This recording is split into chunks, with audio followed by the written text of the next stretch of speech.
Se trata de Julio Schiappapietra, sociólogo y ex asesor de Estado.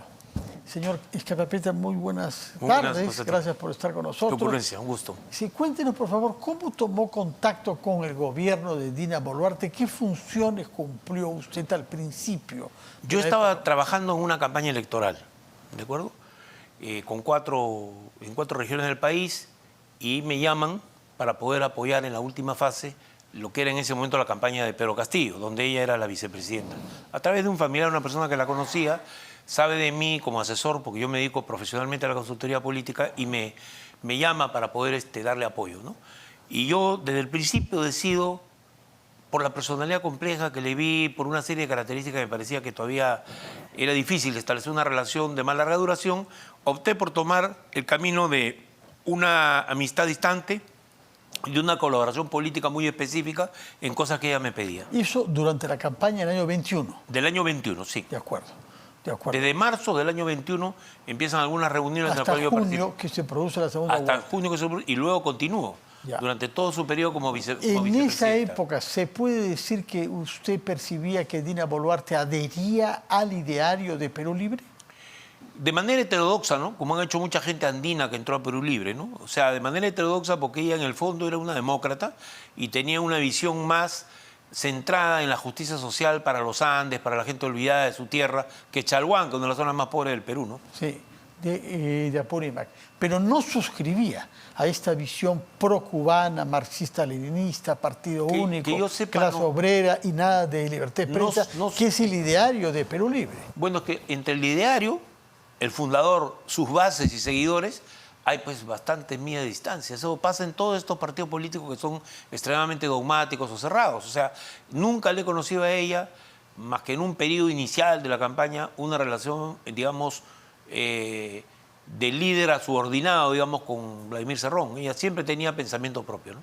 Ahora, ¿Cerrón la admitió de buena gana o se vio obligado por su propia situación difícil judicial a reconocerla como candidata a la vicepresidencia? Finalmente la única, porque Cerrón salió, ¿no? Por la Las dos condena. cosas, ¿no? Sí. Era la necesidad y el hecho incontrovertible que si no se quedaban sin plancha presidencial.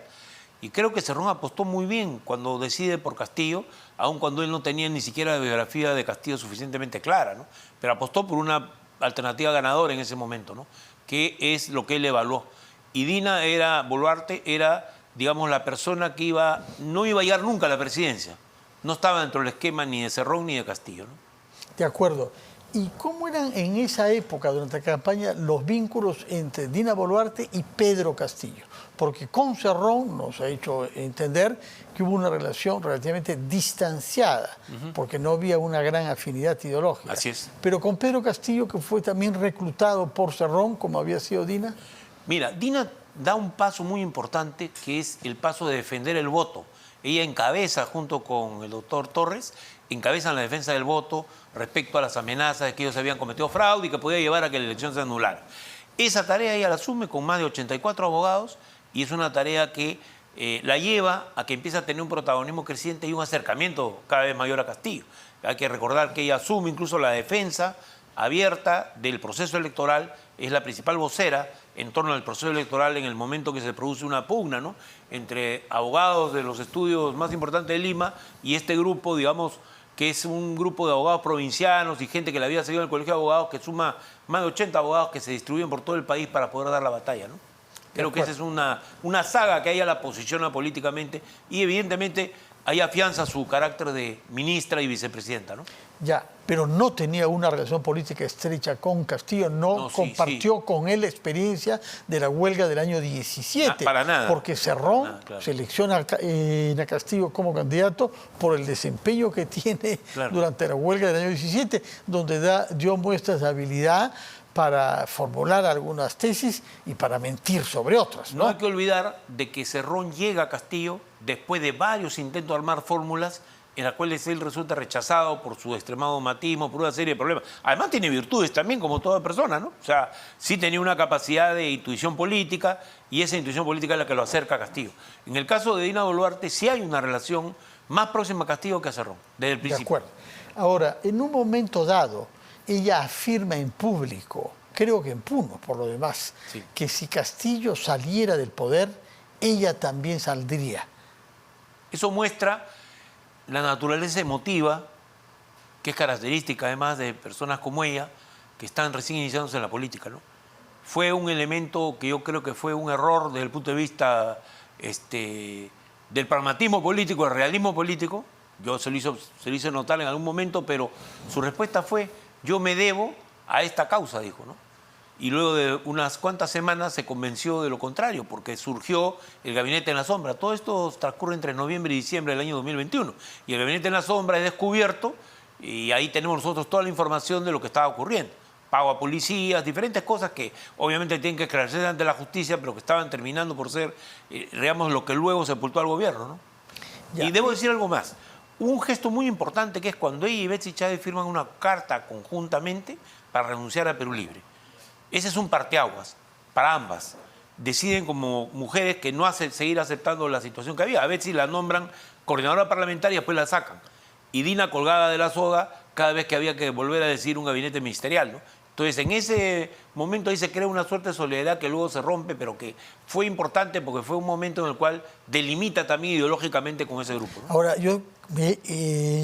me parece recordar que Dina Boluarte fue expulsada de Perú Libre con un documento bien ofensivo contra ella, ¿no? En su Sí, momento. claro, pero eso fue después de su comunicado, ¿no? Ya, pero fue expulsada. Fue expulsada, Técnicamente claro. fue expulsada. Igual Betsy, ¿no? Ajá. Igual Betsy Chávez, ¿no? Ya, mientras que le dieron la oportunidad a Pedro Castillo de que él renuncie solo, de que salga Así del es, partido así solo es, para no así humillarlo en vista de que Claro. era jefe.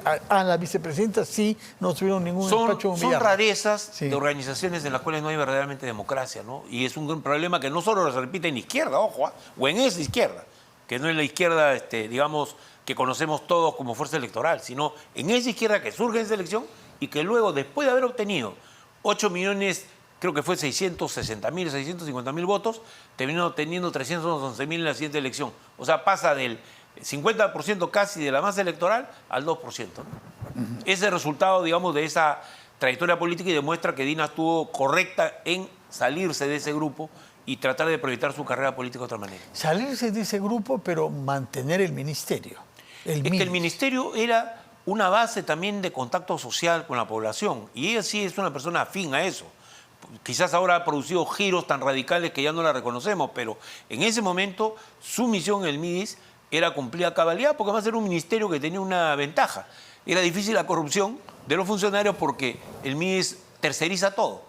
Y Bueno, pero han habido ¿no? casos de corrupción Sí, con los claro, contratos por de lo menos- compra de por lo alimentos menos en el caso de ella y con no las hay nada así que licitaciones. haya, No, digamos, sido... no se le ha reprochado ¿no? nada de eso, O sea, pero sí sí. tuvo el tema complicado y largo de haber representado una institución privada siendo ministra, al Bueno, culpa Purímac, ¿no? Mire, ahí podemos discutirlo porque Sí. políticamente es un grave error, se lo dije yo también, un grave error. O sea, no era posible que ella insistiera en mantener una relación con una institución a la cual obviamente le debía también parte de su carrera Claro. política, pero definitivamente eso fue quizá una sobrevaloración del poder que uno tiene y creó todos los problemas que ya conocemos. Llevó a lo de su posible suspensión por 10 años, que fue realmente un momento de quiebre en su ascenso político, ¿no? Claro. Ahora, ¿por qué se produjo la ruptura con Betsy Chávez? Porque estaban juntas frente a Cerrón. Ambas eran ministras. ¿Qué pasó con Betsy Chávez? Una era tacneña y la otra era chalhuanca. Bueno, Dos pero- caracteres diferentes. Pero del no es punto de vista cultural. razón, no es razón. Yo me entiendo muy Son bien dos con la abogadas. gente de Ucayali y a veces mal Una- con los limeños. Una muy joven de 30 y tantos años, Sí. tenía 31 cuando entró Sí. al poder, y ella, digamos, es una mujer más madura, más segura de sí misma y más ambiciosa probablemente desde el punto de vista político, ¿no? Y en el caso de la señora Chávez, lo que pasa es que ella afirmó su espacio y parece que en el gabinete hubo uno que otro trompicón en algún momento. No Sí. quisiera, yo no sé realmente la historia, ni quiero especular, solo te quiero decir que había dos temperamentos, dos maneras de ver la política. Y dos maneras- mujeres con ambición y que dos eran mujeres, difícilmente pero compatibles. legítima, ¿no? Usted ha Sí. visto que en la derecha o en la izquierda o en el centro hay lo mismo, ¿no? Sí, sí, sí. Hay ambición. Ahora bien, Dina Boluarte decide salir del gobierno, dejar de ser ministra, cuando Betsy Chávez es nombrada primera ministra. Puede parecer increíble, ¿no? Porque tácticamente no le convenía. Pero fue así, sí. ¿Por qué no le convenía tácticamente? Al Porque revés. no le convenía, Se porque- puso en reserva, se puso en reserva. No, lo que pasa es que todavía, ojo, lo hace 5 días antes que se vote en el Congreso su impugnación por 10 años, o sea, Sí. su inhabilitación por 10 Sí. años. Corrió un grave riesgo.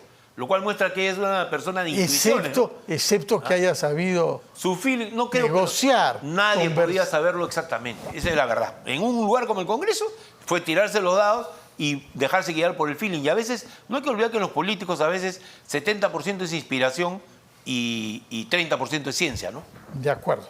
Ahora bien, en todo caso, ella toma distancia de Betty Chávez y del gobierno en general y se queda a la disposición, en realidad, por lo que pudiera pasar. Y lo que pasó unas semanas después es el golpe de Estado.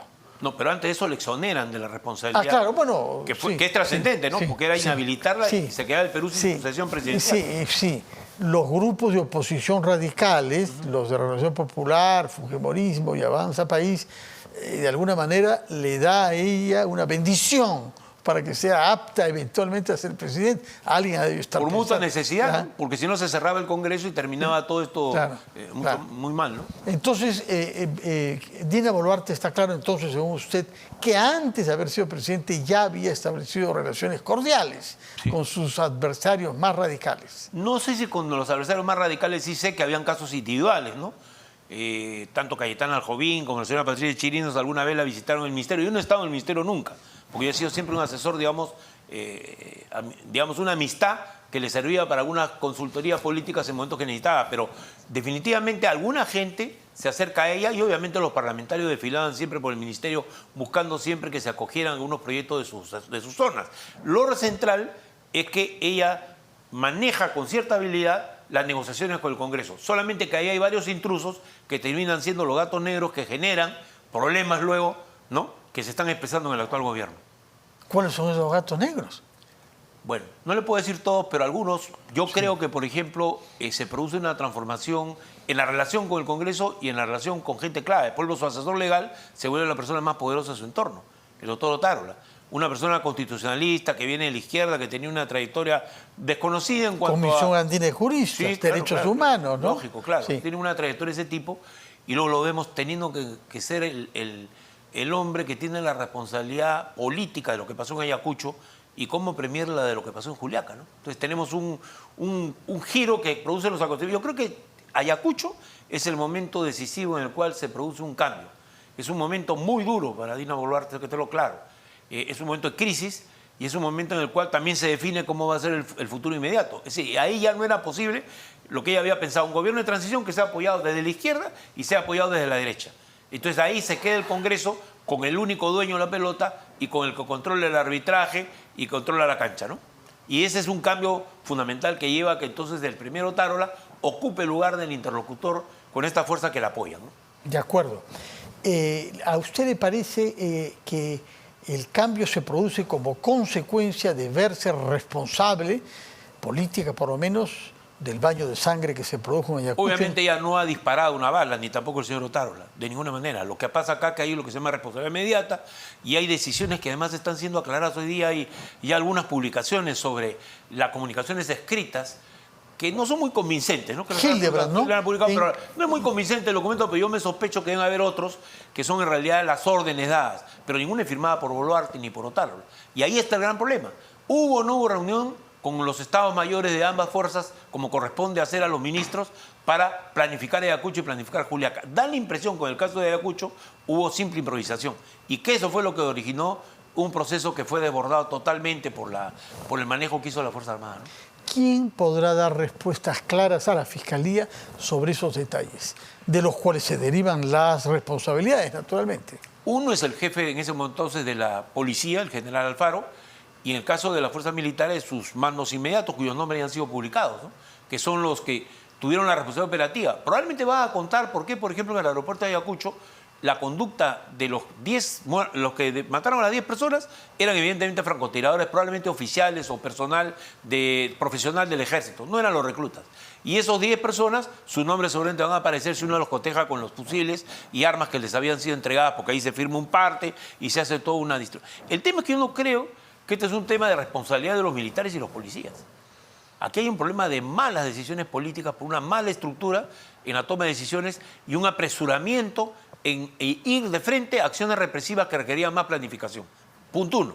Punto dos, me parece mal que hayan tomado la actitud en algunas declaraciones que tienen que confirmar ellos, en los cuales le echan la culpa o soplan la pluma de la responsabilidad a las Fuerzas Armadas y a las Fuerzas Policiales. La Fuerza Policial y las Fuerzas Armadas actúan sobre directivas. Por ejemplo, una buena pregunta, ¿era necesario el tipo de respaldo que hubo en Ayacucho de la Fuerza Armada, con los riesgos que eso significaba? ¿O podía la policía, por el número de manifestantes, manejar sola, como dice el general Barrantes, ex director de la DINI, de que decía, eran 45.000 manifestantes en todo el Perú a la vez con estas marchas, no había más?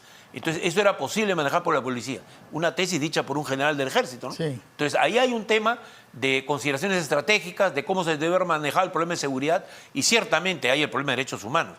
Si tú repartes armas a francotiradores especializados en matar gente, estamos entonces hablando de un proceso en el cual ha habido complejidad. Parece que se ha repetido en el caso de la policía con algunos de los tiradores que han tenido en el caso de Ayacucho, perdón, en el caso de Juliaca.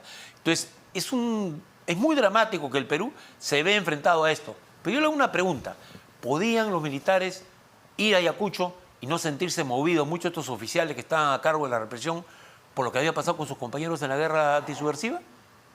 Era definitivamente un territorio minado. Muy difícil que hubiera las reacciones normales que tú tienes ante cualquier ¿cómo se llama? Movida de tipo violentista en el país. Y segundo, no hay una sola unidad de las Fuerzas Armadas especializada en combate urbano, lo que hay en otros países del mundo. Y eso lleva a que al no tener esa especialización, tú recurres a los recursos de la guerra. Y además hay documentos que parecen probar que se tomó el discurso de algunos congresistas y otras personas que predicaban que esto era una guerra contra la subversión. No, y peor aún, algunos dicen contra el narcochavismo, es una guerra internacional. Así es. El Perú ha sido agredido por Claro. Intereses extranjeros. Por los ponchos rojos. Ahora sí, narcochavismo, castrochavismo, etcétera. Pero me parece que el general Barrantes, en la entrevista que usted menciona en Hildebrand, en sus 13 de hoy, si no he leído con precipitación, que sostiene eso, Claro. que le venden al gobierno una interpretación de esta manifestación en función del protagonismo supuesto de Sendero Luminoso. Claro. Y el señor Barrantes, jefe de la DINI en ese momento, considera que eso es equivocado. Se produce una confrontación incluso interna por eso. Claro. Es decir, ahora, pero entonces no son congresistas los que han vendido esta idea. Son especialistas de inteligencia. No, yo hablo de lo siguiente. Hay un clima prebélico que se crea también por parte de algunos congresistas, no voy a decir sus nombres, que empiezan a predicar el problema que el Perú está regresando a un escenario en el cual Sendero Luminoso está activo. Que es radioactivo en un país como el Perú, donde ha muerto tanta gente, producto del terrorismo y producto de la lucha contra él. Entonces, yo creo que ahí hay un primer elemento, un ambiente que refleja cierta prensa, no radiogramas, cierta prensa en el país, sin mayor responsabilidad. Y en segundo lugar, hay efectivamente un escenario en el cual hay sectores violentistas. Pero ¿cuál es el deber de aquellos que conducen el Estado? Es neutralizar a los violentistas. ¿Cuántos están presos? Salvo una señora sexagenaria que la detienen, que es la del frente de Ayacucho, no se ha capturado a nadie de la gente que estaba quemando locales públicos y ¿cómo se llama? Activamente actuando por la fuerza. ¿Por qué cree que no se ha podido? Por la incapacidad que han tenido al hacer los operativos. Se han centrado en la defensa de locales públicos y no se han centrado en hacer acciones de inteligencia preventiva que permitieran capturar la noche anterior a muchos de los que iban a participar en esto. Eso me parece que es indiscutible. O sea, si tú te dedicas a concentrar las acciones en contener a las multitudes en las calles o a defender aeropuertos o edificios públicos, en un momento la masa te rebasa. Y es lo que pasó en el aeropuerto y es lo que pasó si no me equivoco, en la Fiscalía y otros locales que fueron incendiados. Yo creo que ahí hay un tema que no se sabe, que hay que conocerlo bien, que es qué tipo de planes operativos tuvieron. Y una cosa más importante, ¿quién fue el que habló por el gobierno con los jefes militares? ¿Fue la propia señora Dina? ¿Fue el señor Alberto Tarola? ¿Quién dio este tono de belicosidad y de animosidad hacia los que protestaban? Que era una combinación, un sector violentista que era minoritario y una mayoría de población, que sea o no correcto el mensaje, pensaba que tenía que salir a protestar. Entonces ese es el gran tema a descubrir. ¿Quién dio las órdenes? ¿Cómo las dio? ¿Y de qué carácter fueron? Políticamente, ¿qué fuerzas habían detrás de esas manifestaciones? Porque las ha alentado Pedro Castillo hasta ahora. Bueno, y por una parte, pero por otra parte, al principio, uno de los reclamos que se formulaban por parte de los manifestantes es que se restablezca el poder a Pedro Castillo. Reclamo que rápidamente fue dejado de lado, ¿no? No. A ver, te explico yo por lo menos mi ángulo, ¿no? Sí. No, pues, hay una encuestas de Ipsos, tú recuerdas aquella de Perú 21 que fue requisada por el propio periódico porque era un disparo, ¿no? En esa se decía que había 39% de los peruanos que querían que Pedro Castillo vuelva a ser el presidente del Perú. Obviamente yo no estoy de acuerdo con eso, pero eso es así. Y luego que 49% pensaban que debía ser juzgado en libertad. Y un 41% decían que el Congreso había dado el golpe y no Castillo. Sí. O sea, eso durante 60, 90 días ya sigue presente en la mente de la gente. Entonces, ¿qué pasa? La gente que en Puno se ha reunido para llamar a un paro nacional sin participación de los gremios, que son siempre un factor de moderación, me refiero a gremios sindicales o instituciones... Algunos ¿no? gremios hay, algunos gremios, FENATE. No, claramente está FENATE, pero Puno. está sobre todo, tiene mucha presencia, claro, el SUTE Puno, claro, Sí. efectivamente. Entonces pero no hay una presencia de gremios como ha habido en otras movilizaciones, lo cual es una falta de garantía para saber exactamente si la dirección de ese evento va a ser sin negociación, sin programa, sin líderes visibles, como fueron los anteriores, y sin lograr ningún objetivo concreto, salvo el derrocamiento del gobierno. Entonces, creo que acá hay un tema que es una expresión de descontento desorganizada, muy similar a lo que ha pasado en Chile y en Colombia, pero en un estado en el cual ya la crisis está llegando a niveles de descontrol, porque tiene un efecto muy grande en la sociedad.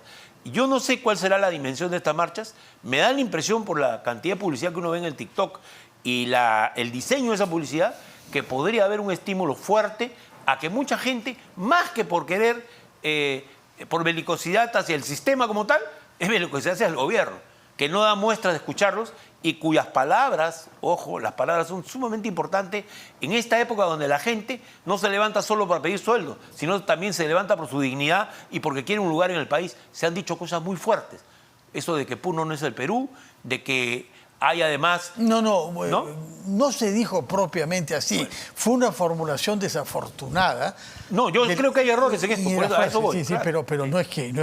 No, pero Sí. cuando hay los sucesos de Juliaca se dice, no puede haber estos grupos terroristas, estos grupos que están queriendo empujar a discutir reivindicaciones políticas y no discutir el agua, discutir los problemas del desarrollo. Y es que exactamente eso es lo que la gente está pidiendo. Es un lugar dentro del país, el ser escuchados, por lo menos los que tienen intenciones sanas, y el ser interlocutores, los líderes, y la gente tener derecho a que mucha postergación que hay, no olvidemos cuál es la realidad social de Puno. O sea, una realidad terrible, dramática, a pesar del contrabando, de la riqueza oculta, es indiscutible. Entonces, ese tema, esa manera de enfrentar, ese lenguaje belicista y hasta militarista a veces en contra de un sector de la población del país. Por ejemplo, la señora de Boluarte, en un reciente mensaje por el Día de la Mujer Indígena, no mencionó a los aymaras. Entonces, esos gestos que aparentemente son díscolos o demostración de que uno manda en el país y que se callan los que no están de acuerdo, es realmente desastroso desde el punto de vista de estas comunidades y de esta gente, jóvenes, adultos, todos, que se sienten identificados con regiones en las cuales hay mucha carencia, los gobiernos los han olvidado y definitivamente ahí hay un proceso de transformación del Perú que tiene que hacerse, ¿no? Si usted fuera todavía un asesor, ¿qué es lo que recomendaría para apaciguar las relaciones entre el Estado Central y Puno? Bueno, para empezar es una realidad hipotética, pero trabajemos sobre ella, porque yo no estoy y ni pienso volver de ninguna manera, pero sí quiero decir lo siguiente. Siempre uno tiene un deber de dar ideas, porque estamos en la democracia y es necesario que esas ideas sean formuladas. La primera cosa sería la aplicación de la primera recomendación del informe de la CIDH, que el gobierno se ha dedicado a echarle talco, agua, como si estuviera en carnaval, cuando ahí hay propuestas bastante sensatas. Una es comisión independiente que logre esclarecer los hechos. Independiente da para muchas cosas, da para que se llame Amnistía, America's Watch, da para que se llame a personales independientes de todo el mundo, da para muchas cosas. Y el Estado no está asumiendo esto, porque esto sería una primera medida de satisfacción de la expectativa que tienen los familiares, que además, ojo, tienen el respaldo de todo el pueblo de Puno y probablemente del sur. Segundo, habría que también tener un camino de reconciliación por el lado de pedir perdón por lo ocurrido.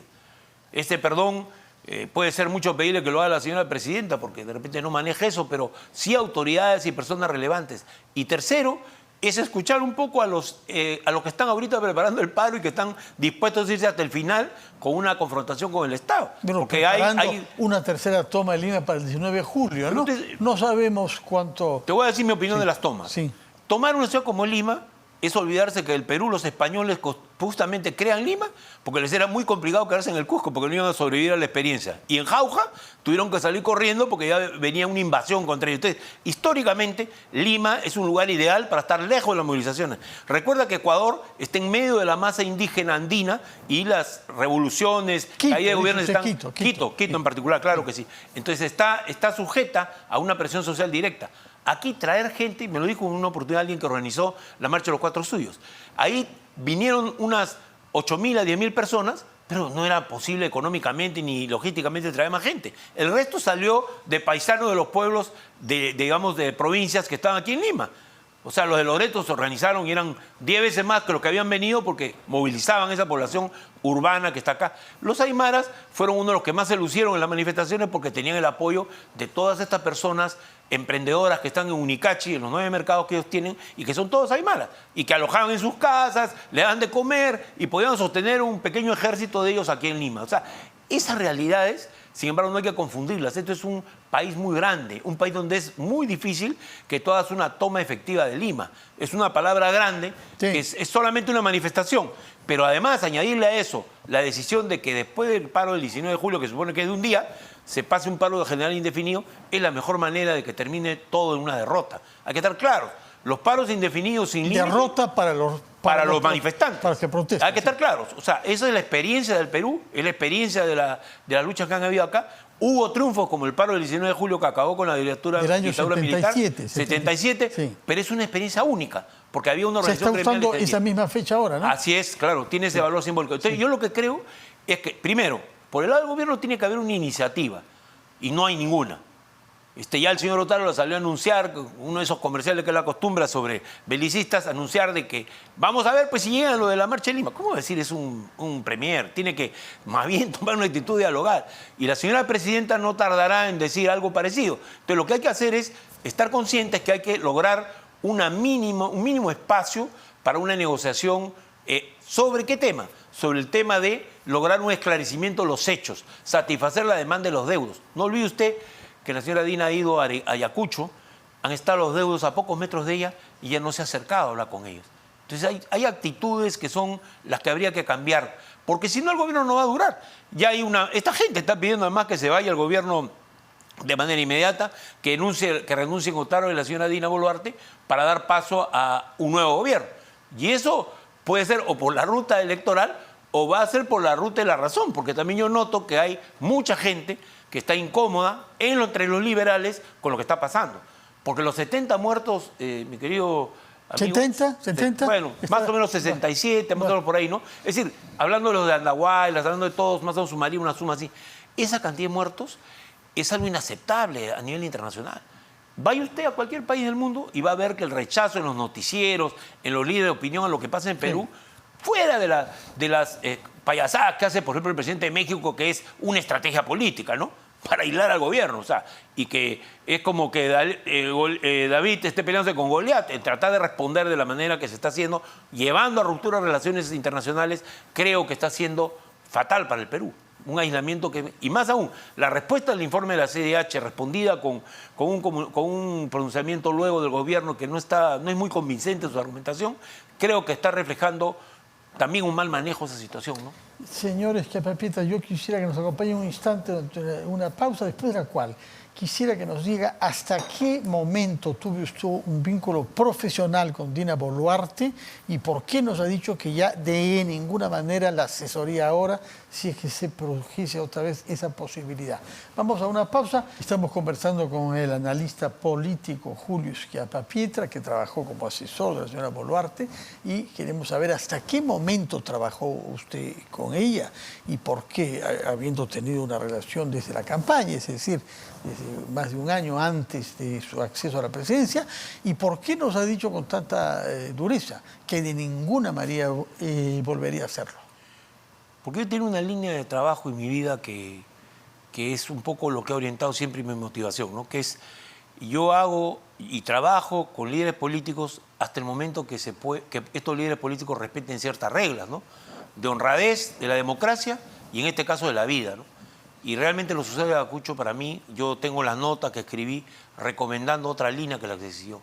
Una línea de diálogo, una línea que iba a costar trabajo, pero que había que hacerlo y que había que tomarse el tiempo necesario y no irrumpir con una respuesta armada a la violencia que estaba siendo preparada en Ayacucho. Ese documento que usted escribió para la presidencia es de antes de... Antes de lo que sucedió en Ayacucho. Es decir, antes del 15 de diciembre. Así es. Hubo apenas más o menos el 10 días. o no, el 8 10, días sí, en la 8 presidencia días, sí. tenía. Sí. ¿Y qué alternativa hubiera preconizado usted o preconizó usted, habida cuenta de que hubo una gran hostilidad como ella, percibida por los que habían votado por Castillo como una usurpadora y una traidora, puesto que había prometido que si es que Castillo fuera vacado, ella renunciaría? La gente pudo... No es la primera vez que estamos ante una vicepresidenta que promete algo así. ¿Eh? Sí. Ya se habían Sí, producido claro. cosas de esas antes, pero en fin. Yo creo que hay que ir a la realidad, ¿no? Yo creo que la gente hubiera aceptado mucho más si ella hubiera hecho un gobierno realmente de transición. Creo que ahí hay un primer error de concepción. Ella se propone hacer un gobierno hasta el 26 y un gobierno en el cual pretende hacer obras públicas, seguir como si todo fuera normal. Ya. Eso era un punto de partida que ya le había roto la legitimidad para un sector de la población. Que no son los del marchante del sur, pero sí con todas las posiciones de izquierda democráticas que había en el país. Es decir, que no estaban de acuerdo con un gobierno hasta el 26, sino una transición que debía de permitir una coalición en el gobierno, abierta a diferentes fuerzas, a la vez que todavía no estaban en el escenario las muertes, era posible llegar a acuerdos, inclusive neutralizando al sector que había seguido a Castillo, ¿no? De acuerdo. ¿Y usted mismo mantuvo una relación profesional con la señora Boluarte hasta qué día? Hasta el mismo día de lo de Ayacucho. El 15, dice. Sí. ¿Le escribe algo diciendo? No formalizo porque creo que no era lo correcto en ese momento, ¿no? Comprendo la situación que está atravesando de manejar una crisis tremenda y me empiezo a dirigir a alguna gente en el entorno que apreciaba lo que yo decía y le hacía llegar a gente clave que se hablaba con ella, ¿no? Pero yo consideré que a partir de ese momento no podía estar vinculado porque consideré que se había cometido un grave error, ¿no? Y era en parte también el asesor es el que paga pato cuando eso ocurre, ¿no? Y uno no puede seguir los errores de los asesorados en esos extremos. Sí en una derrota electoral, pero no en una masacre como la que hubo, ¿no? No había justificación para un resultado así. Probablemente con una mayor contención, posiblemente podía haber habido muertos. Toda represión causa muertos, pero no esa cantidad. No esos muertos que a uno lo hacen llorar, le digo, con la madurez que podemos tener de saber cómo ha muerto un joven de 15 años, creo que se llama Romario, ¿no? Que quería ser un futbolista y que su vida resulta anulada por una bala que es disparada, probablemente sin que ella haya tirado una piedra. Entonces, ahí está el tema que a mí siempre me ha movido, que es la vida humana es un valor superior a todos, y la democracia, por supuesto, ¿no? Pero va atada la democracia a que la vida humana se respete. ¿Qué escenarios políticos ve usted ahora posibles? Yo veo dos. Un escenario que es el que está buscando un sector de las fuerzas del país que son de derecha no liberal, que están pensando a partir del Congreso lograr una sucesión a la señora Dina, ¿no? Que esa es una posibilidad. Ojo, que eso puede terminar siendo consensual, ¿eh? José Williams. José Williams. No hay otra alternativa, no hay otra porque alternativa. constitucionalmente le corresponde. Yo no creo que eso necesariamente sea una solución, digamos, muy fácil de construir. Pero creo que la gente está un poco tan cansada ya de lo que está viendo, el tipo de lenguaje belicoso, la falta de una empatía mínima con la población, que yo no estoy tan seguro que a pesar de que es un hombre que tiene una posición conservadora, si la entrada de Williams puede o no ser diferente. Y segundo, es la prolongación del mandato de la señora Boluarte hasta el 26, que yo cada vez la veo más utópica, más imposible. ¿Por qué? Porque hay mucha fuerza movilizada. Así como hay los que quieren hacer un paro nacional, hay también un referéndum que contra todos los pronósticos está avanzando. Ha logrado una autorización de la OMP para recoger firmas, se ve estrellar contra el Congreso, pero ya hay miles de personas en todo el Perú recogiendo firmas. Entonces, está empezando a extenderse, y tú conoces bien cómo son las olas en este país, ¿no? Son olas de cambio que a veces son inesperadas. Y yo tengo fe en que esa ola de cambio no se vaya por la de la violencia, se vaya por una solución pacífica, como puede ser una elección adelantada, una renuncia voluntaria de la señora Boluarte y probablemente un camino que también tiene que ser conversado. ¿Cómo hace su salida de escena? Porque si la promesa única es que se vaya a la cárcel, hará los esfuerzos definitivos. Y eso es la torpeza que hay con algunos sectores. Los esfuerzos hasta la última trinchera para poderse defender.